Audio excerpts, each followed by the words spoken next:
राधे राधे। स्वागत है आप सभी का आज के हमारे इस नए और बहुत ही महत्वपूर्ण वीडियो में। मित्रों, आज हम वर्ष की सबसे महत्वपूर्ण एकादशी, जिसे हम हरिशयनी एकादशी के नाम से जानते हैं, तो उसके विषय में हम जानकारी प्राप्त करेंगे।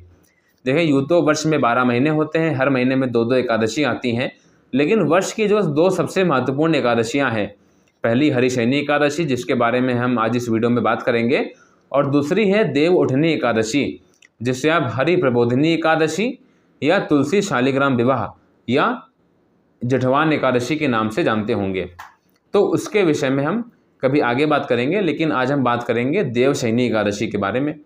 मित्रों, देवशयनी एकादशी हर वर्ष आषाढ़ मास के शुक्ल पक्ष की एकादशी को मनाई जाती है और इससे 4 महीने तक का जो समय होता है उसे कहा जाता है चातुर्मास। यानी कि चातुर्मास का आरंभ आषाढ़ शुक्ल एकादशी को होता है और इसका समापन कार्तिक शुक्ल एकादशी को होता है, जिसे हम कहते हैं देव उठनी एकादशी।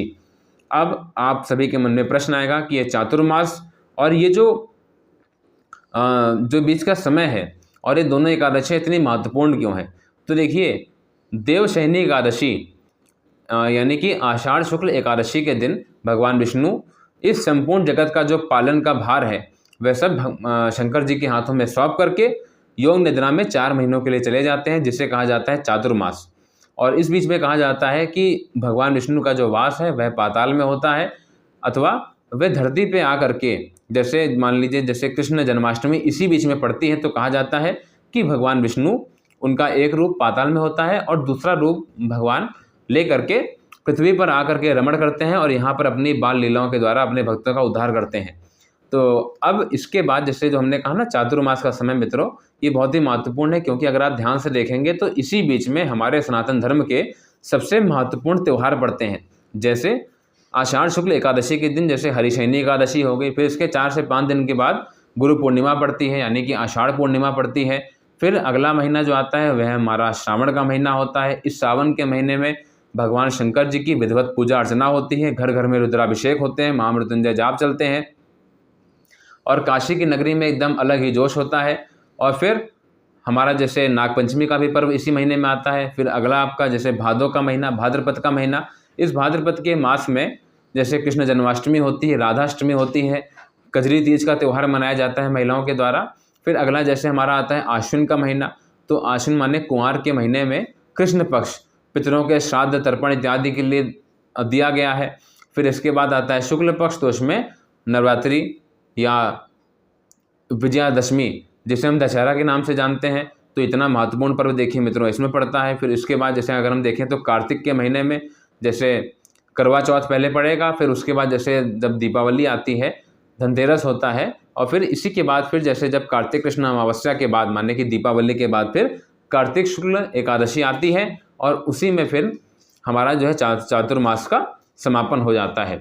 तो मित्रों देखिए, ये जो चातुर्मास है तो इसमें कोई भी मांगलिक कार्य इसीलिए नहीं होते ताकि व्यक्ति, देखिए अगर हम सभी लोग पूरे वर्ष भर मांगलिक कार्यों में उलझे रहेंगे, बच्चों की शादी ब्याह में लगे रहेंगे और जैसे पोतों के मुंडन में लगे रहेंगे, तो इस प्रकार से हमें फिर भगवान के चरणों में समय लगाने का मौका कब मिलेगा।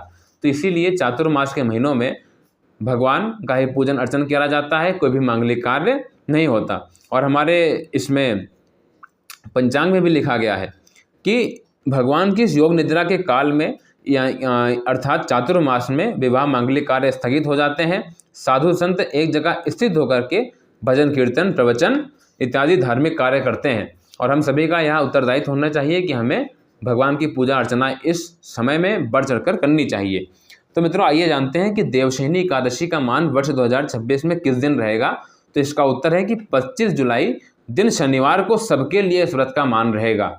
आषाढ़ शुक्ल एकादशी यानी कि देवशयनी एकादशी का आरंभ 24 जुलाई दिन शुक्रवार को सुबेरे 10:09 पर हो रहा है और इसका समापन अगले दिन 25 जुलाई दिन शनिवार को सुबेरे, यानी मान के चलिए कि दोपहर में 11:57 यानी कि मोटा मोटा माने तो 12 बजे हो जाएगा।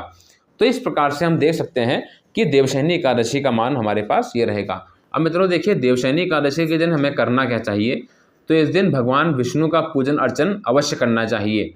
भगवान विष्णु जो कि हम सभी के घरों में शालिग्राम अथवा लड्डू गोपाल जी के रूप में विराजते हैं, तो उनका पूजन हमें इस दिन अवश्य करना चाहिए। उनकी पूजन की विधि और पूजन सामग्री मैंने एक अलग से वीडियो बना रखा है, उसका देखो आपको यहाँ पर एक फ़ोटो आ रही होगी। और इसी के साथ साथ मित्रों इसी वीडियो के लास्ट में आपको उस वीडियो का लिंक मिल जाएगा, या फिर हमारे चैनल पर भी जा करके आप उसे देख सकते हैं। आइए अब हम बात करते हैं कि इसका जो है पौराणिक महत्व क्या है। श्री देवशयनी एकादशी की पौराणिक कथा के अनुसार एक बार राजा बलि ने तीनों लोकों पर अपना अधिकार जमा लिया। यह देखकर इंद्र सहित सभी देवी देवता घबरा गए और भगवान विष्णु की शरण में जा पहुँचे। सभी देवी देवताओं को परेशान देखकर भगवान विष्णु ने वामन अवतार धारण कर लिया और राजा बलि से भिक्षा मांगने जा पहुँचे। राजा बलि ने वामन देवता से कहा, आप जो मांगना चाहते हैं मांग लीजिए। इस पर वामन देवता ने भिक्षा में 3 पग भूमि मांग ली। पहले और दूसरे पग से वामन देवता ने धरती और आकाश और पूरा संसार नाप लिया। जब तीसरे पग के लिए कोई जगह नहीं बची तो राजा बलि से वामन देवता ने पूछा कि तीसरा पग मैं कहाँ रखूं? तब राजा बलि ने अपना सर आगे कर दिया। वामन अवतार में भगवान विष्णु ने राजा बलि को देख करके बहुत प्रसन्न हुए और उनसे वरदान मांगने को कहा। तब राजा बलि ने भगवान विष्णु से वरदान मांगा कि आप मेरे साथ पाताल लोक में चलकर बस जाइए। राजा बलि की बात मानकर वह पाताल लोक में भगवान विष्णु को जाना पड़ा। ऐसा करने से सभी देवी देवता और माता लक्ष्मी परेशान हो गए और अब अपने पति श्री विष्णु जी को वापस लाने के लिए माँ लक्ष्मी एक गरीब स्त्री का वेश धारण करके राजा बलि के पास गई और उन्हें अपना भाई बना करके राखी बांध दी और उन्होंने उपहार के रूप में विष्णु जी को पाताल लोक से वापस ले जाने का वरदान ले लिया। माता लक्ष्मी के साथ वापस जाते हुए भगवान विष्णु ने राजा बलि को पुनः वरदान दिया कि वे प्रत्येक वर्ष आषाढ़ शुक्ल पक्ष की एकादशी से कार्तिक मास की एकादशी तक पाताल में ही निवास करेंगे और इन 4 महीनों की अवधि को उनकी योग निद्रा माना जाएगा। तो यह थी देवशयनी एकादशी की व्रत कथा। देवशयनी एकादशी की व्रत कथा का वर्णन भगवान कृष्ण ने भी एक बार स्वयं युधिष्ठिर से किया है। सतयुग में मांधाता नाम के एक चक्रवर्ती राजा राज करते थे। उनके राज्य में 3 साल तक वर्षा नहीं हुई थी, जिसकी वजह से वे राज्य में भयंकर अकाल पड़ गया। अकाल की वजह से चारों ओर हाहाकार मच गया। राज्य के लोगों के अंदर धार्मिक भावनाएं कम होने लगी। प्रजा राजा के पास जाकर के अपना दर्द बताती, जिससे राजा भी बहुत चिंतित थे। राजा मांधाता को लगता कि आखिर ऐसा कौन सा पाप हो गया है जिसकी हमें सजा मिल रही है। इस संकट से मुक्ति पाने के लिए राजा मांधाता अपनी सेना के साथ ब्रह्मा जी के पुत्र अंगिरा ऋषि के आश्रम पहुँचे। अंगिरा ऋषि ने उनके आने का कारण पूछा। तब राजा ने हाथ जोड़कर कहा कि हे ऋषिवर, मैंने पूरी निष्ठा से धर्म का पालन किया है, फिर मेरे राज्य की ऐसी हालत क्यों हो रही है? आप कृपा करके मुझे इसका समाधान बताएं। तब अंगिरा ऋषि ने कहा कि यह सतयुग है, यहाँ छोटे से पाप का भी बहुत बड़ा दंड मिलता है। अंगिरा ऋषि ने राजा को आषाढ़ मास के शुक्ल पक्ष की एकादशी का व्रत करने को कहा।